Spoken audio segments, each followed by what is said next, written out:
Yo, Nugwa am Carey Newman, Eman Bakram Pla'i Ha-yalth-kingeme. On my father's side, I'm from the Coquitlam, Kiksam, and Wallabai clans of the Kwagiulth Nation, which is on the northern end of Vancouver Island, and from Shiam of the Stolo Sol Tumuk, which is Coast Salish territory along the Upper Fraser Valley. So the original Hearts and Hands design came out of a project that I was doing at Oakland's elementary school. When I met my wife and she saw me carving a pole, she said, one day, I'm gonna have you carve a totem with an entire elementary school. And it wasn't until we had a child of our own and she went to Oakland's elementary and she brought it back up and said, here's the time that you're gonna carve this pole.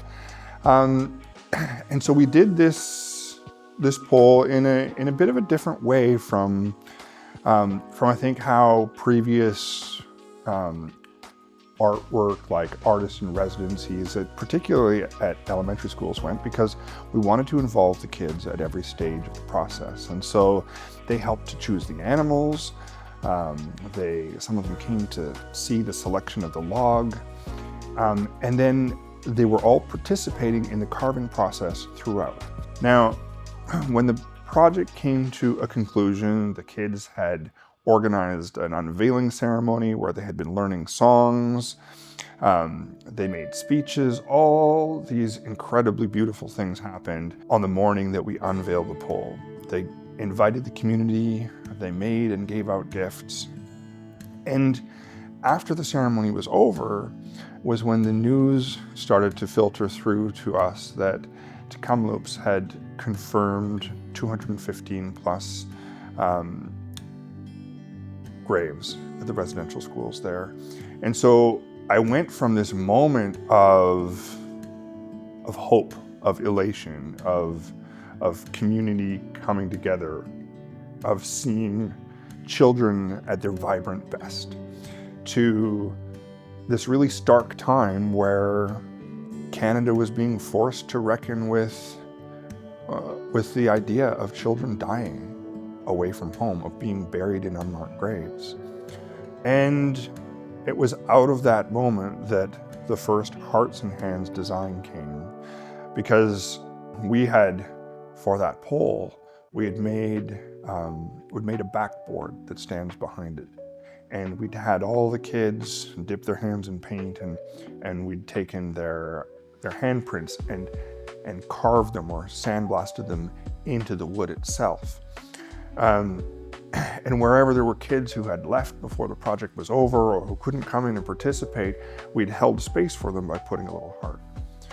So in that moment of contradiction between the joy and beauty and hope of kids coming together around First Nations culture and a country reckoning with a really terrible part of our collective history, came this design, Hearts and Hands, and I made it initially as a t-shirt. Then I think that it was a year later that I got a call from Janice Simcoe, and at the time she was working at Camosun, and she said, what do you think about the idea of making a pin from that Hearts and Hands design, something that people could wear all year round? Because it seems to me like the conversations around reconciliation are being concentrated around September 30th. And we want to have these conversations all year round, because Indigenous rights don't stop mattering before or after Orange Shirt Day, before or after a National Day for Truth and Reconciliation. So I set to work to take the design that I'd made for this t-shirt, that's a little bit more complex, and simplify it a little bit into the pin that we have now.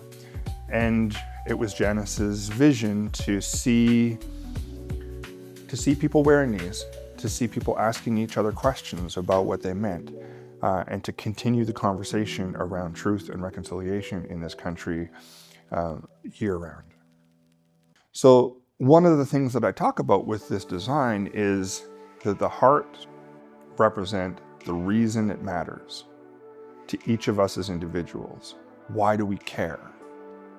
And the hands represent the work that it takes to achieve the vision, to continue the journey.